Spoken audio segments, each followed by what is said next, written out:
এখন আমরা দেখব 5 সার্ভে অ্যাকাউন্টে আমরা কিভাবে উইথড্র করব। এই যে এখানে যখন 5টা সার্ভে কমপ্লিট হবে তখন এখানে 5 ইউএসডি লেখা আসবে। লেখা আসলে এখানে ক্লেইম রিওয়ার্ডে ক্লিক করতে হবে। এখান থেকে আমরা এসিএইচ এটা সিলেক্ট করব, এসিএইচ।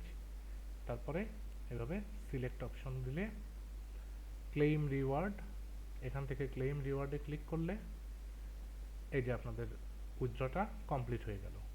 উইথড্র কমপ্লিট হওয়ার পরে আমরা মেইলে ফেরত যাব। এই যে আপনাদের মেইলে যখন আসবেন এই যে আপনার রিওয়ার্ডটা এখানে দেখাচ্ছে। এখান থেকে এই অ্যাক্সেস রিওয়ার্ডে রাইট ক্লিক করে কপি লিঙ্ক অ্যাড্রেস, এই যে লিঙ্কটা কপি করলেন এটাই আপনাদের ডলার। লিঙ্কটা আমি এখানে পেস্ট করতেছি না, এই লিঙ্কটা আপনারা টেলিগ্রামে আমার ইনবক্সে সেন্ড করে দেবেন, তাহলে ডলারটা আমার কাছে পাঠানো হয়ে যাবে।